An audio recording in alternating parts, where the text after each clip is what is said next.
Tai va, pirmiausia, labai jūs sveikinu, kad tikrai, kad rašote ir man atrodo, kad tikrai atrandate malonumą tą rašydami. Nes, pavyzdžiui, aš kai rašau, tai bent suprantu tada kažkaip dalykus daug aiškiau, negu kad iš tikrųjų, na šiaip paprastai. Tu tiesiog įsigilini ir tai yra... Valdas Rubežius iš Aukuro gimnazijos, 2 klasės, pristatys savo sukurtą novelę Laimikis.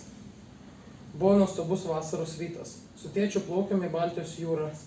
Žvejojom, net nepastebėjau, kaip atėjo vidurdienis. Žvejojom iš valties. Girdėjau tik bangų ošimą ir vėjo pūtimą. Staiga iš valties galo pasigirdo garsas. Ding, ding, ding. Supratęs, kas tai per garsas, prisiminiau, kad žvejojame. Greit sureagavęs, bėgau prie meškerės, paėmęs į ranką meškerę, pakirtau ir supratau, kad čia mano laimikis. Meškerė buvo perlinkus per pus. Norėjau meškerę perduoti tėčiui, bet tėtis atsakė, mėgaukis. Aš po kelių minučių kovos su savo laimikiu, pagaliau paviršiuje pamačiau laimikio peleką. Tai buvo pats gražiausias vaizdas. Dar kartą norėdamas pamatyti tą grožį, pakėliau meškerę ir staiga mano laimikis atsikabino. Aš nieko negalvojęs, šokau paskui jį į vandenį. Nieko gražiau nesu matęs. Mačiau daug spalvotų žuvų, mačiau daug didelių augalų. Nieko daugiau nesinorėjo, tik plaukti ir plaukti paskui savo laimikį. Bet staiga tėtis mane ištraukė iš vandens. Kol aš žuvau valtyje, atėjo vakaras. Kaip tik šią naktį krito žvaigždės. Naktis buvo labai tamsi, pūtė stiprus vėjas, mūsų valtis siūbavo ir siūbavo. Staiga pradėjo kristi žvaigždės. Po kelių minučių pamačiau vieną krintančią žvaigždę ir spėjau sugalvoti norą. Norėčiau, kad šios nuostabios žvaigždės kristų kiekvieną naktį ir kad visi žmonės pamatytų šį grožį. Savo novelę Pramoga. Buvo paprasta diena. Tėvas su sūnumi nusprendė nueiti į jūrų skautų šventę. Sūnus nuo vaikystės norėjo tapti laivo kapitonu, kaip jo dėdė. Jis vaikščiojo, apžiūrinėjo laivus, buvo labai įsijautęs, klausinėjo apie laivus ginkluotę. Staiga suskambo telefonas. Tėvas atsiliepė ir kalbėdamas ilgai vaikščiojo krantinę. Vaikas tuo metu nusprendė nubėgti į vieną didelę laivo vidų, patyrinėti, pasidėti kapitono vaidinėje. Išsipildė vaiko svajonė ir jis atsisėdęs kapitono vietoje pasijautė kaip sapne. Kapitonas ir įgula buvo pamiršę išmesti inkarą į krantą. Tėvas baigė kalbėti telefonu, vaiko šalia nebuvo. Tėvas pradėjo panikuoti, tačiau pamatęs sūnų jam mojuojant iš laivo ir nusiramino. Netikėtai vaikas vairinėje ėmė spaudyti mygtukus ir laivas pajudėjo. Tėvas pamatęs, kad laivas pajudėjo, neišsigando, nes pagalvojo, kad ten saugu, juk prie vairo kapitonas. Staiga pakilo vėjas. Tėvas šoko į šalia krantinės pririštą valtelę. Jis matė, kad laivą įgulai buvo sunku suvaldyti. Laivas pakrypo į šoną ir vairinės durys užsitrenkė. Vaikas džiaugiasi, kad jo laivas plaukė, bet kai išvydo priešais kruizinį laivą, kurį švietė lempomis, pasimetė ir nežinojo, ką daryti. Staiga pastebėjo tėvą plaukiant jam į pagalbą, bet tėvas su mažu laiveliu galėjo atsidurti tarp dviejų didelių laivų ir žūti. Atstumas tarp laivų mažėjo ir mažėjo, iki tol, kol kitas laivas pamatė, kad viršuje jiems mojuoja vaikas, o ne kapitonas, ir pradėjo mažinti greitį. Kapitonas niekaip negalėjo patekti į vairinę. Vaikas labai bijojo, kol neatsiminė, kad dėdė buvo išmokęs keletą gudrybių, kaip valdyti laivą. Abudu laivai buvo netoliese, abudu stengėsi sumažinti kuo greičiau greitį, kol galiausiai pakilo milžiniškos bangos ir vaikui bandant manevruoti, laivas visiškai pasviro ir apsivertė. Įgula puolė šokti iš laivo ir plaukti, o kapitonas likęs vienas rado atsarginį raktą nuo vairinės, atrakino duris ir spėjo išgelbėti vaiką iki tol, kol neapsiėmė laivo vanduo. Kapitonui pavyko atiduoti vaiką tėvui, šis pasodino vaiką į valtelę, kurie ėmė pulti milžiniškos bangos. Tėvas, supratęs, kad 2 žmonių mažas laivelis neišlaikys, pasiaukojo gyvybę, kad išgelbėtų sūnų. Vaikas neteko tėvo, tačiau tikėjo, kad tėvo siela visada padės jam sunkiose situacijose. Todėl net ir po tos baisios audros nebijojo jūros. Vaiko pramoga buvo vaikščioti prie pakranto ir galvoti apie tėtį. Kokia dramatis. Sutikau aš ją prie jūros. kur ošia bangos sūrios. Mes kartu ilgai bendravom, šokinėjom per akmenis linksmai, kur paslydus susimuštume baisiai. Kartą eidama link akmenų, neradau savo draugės prie marių. Tik jos graži kepurė smagiai šokinėjo ant jūros bangų. Skubiai sumišęs puoliau jos ieškoti, bet ji pradingo. Iš kepurės visi suprato, kad mergaitę apklojo raudonoji jūros puta. Niekas daugiau apie ją nieko negirdėjo. Vieną dieną važiavau pas savo tetą. Tenai aš vėl sutikau ją, bet ar jinai vis dar pažino mane? Ar jinai prisimena laiką, kurį mes praleidome kartu? Ar prisimena tragediją, kurią užklupo jos šeimą ir mane kartu? Priėjau, norėjau ją apkabinti, bet mano rankos negalėjo jos pasiekti.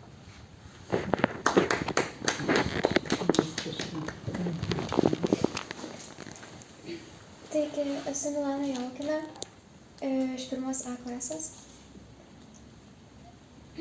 Pramogų jūra. O kas pasakė, kad velniukas piktas? Šis klausimas yra dažnai užduodamas. Atsakymas mums prieš akis bėgioja, o mes ją nematome. Velniukas bėga, šaukia, rėkia, kaip linksma jam dabar. O angeliukas vienišas skaičiuoja dieneles. Nemato angeliukas gamtos linksmybių. Velniukas toliau bėga, jau 100 naktų jis bėgioja ir linksminasi. Jis vis dar šaukia, kaip gyvent smagu. Pribėga jis prie labai gražios vietos. Šioje vietoje žydi daug nuostabių gėlių. Gėlės visada stebina savo grožiu ir kvapu. Velniukas dūksta tarp gėlių, o angeliukas vienišas vis sėdi danguje. Angeliukas velniuką pastebėjo ir labai nustebo. Kaipgi velniukas gali geras būti? Koks keistas velniukas. Angeliukas galvoja, ar nubaus vargšelį už linksmybės. O velniukas toliau dūksta. Gėlės ir viskas aplink tikrai nuostabiai atrodo. Jis guli ir stebisi gamtos grožiu. Nejaugi gali būti taip gražu gamtoje. Angeliukas nusprendė nebausti vargšo, bet pasikalbėti teks. Jis nusileido iš dangaus ir priėjo prie velniuko. Labas, velniau, ko tu toks linksmas? Paklausė liūdnas angelas. Labas, šventasis, aš džiaugiuosi gėlėmis ir gamta, pasakė velniukas atsistojęs nuo žemės. O tu ko toks liūdnas? Aš nematau priežasties linksmintis, liūdnai atsakė angeliukas. Tai eime linksmintis kartu, bet aš nenoriu. Eime! Velnias paėmė angeliuką už rankos ir ėmė bėgti tempdamas jį paskui save. Iš pirma angeliukui buvo liūdna ir net pikta, nes jį vertė daryti tai, ko jis visai nenorėjo. Po 30 minučių angeliukas pajautė, kad jam darosi linksma ir jis net nusišypsojo. Angelas pradėjo suprasti, kodėl velnias yra toks linksmas. Gamta tikrai buvo graži, bet blogos nuotaikos niekas to nepastebi. Tik angeliukas visiškai palinksmėjo ir iškart sustojo. Velniuk, atleisk, bet man reikia grįžti į dangų, truputėlį nuliūdęs pasakė angelas.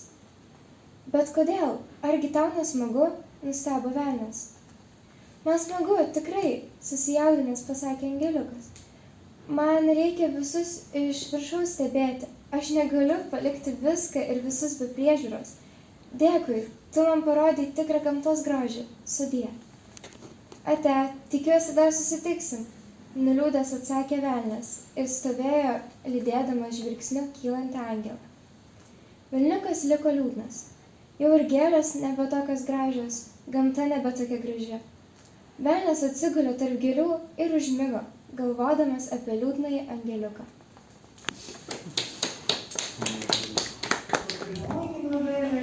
Novelė tai tikrai pirmoji. Labiau mane traukė poezija nuo pat tada, kai pradėjau, kaip mama sakė, aš pirmiau pradėjau kalbėti, tada kurti, tada tik tai rašyti.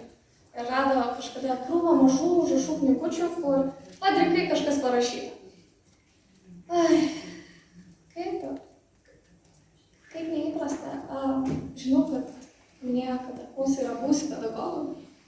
Tai taip pat apie mane, ne taip kaip mokinę, tai taip pat ir nevengiu scenoje pasirodyti kartu su vokaliniu ansambliu, su grupe, bet taip pat perimti mokytojo vaidmenį ir vesti pamokas. Taip pat nevengiu šią savaitę, vien tik tai ar 5 ar 4 teko vesti. Na, o dabar tas pirmas blynas. Pramogų jūra.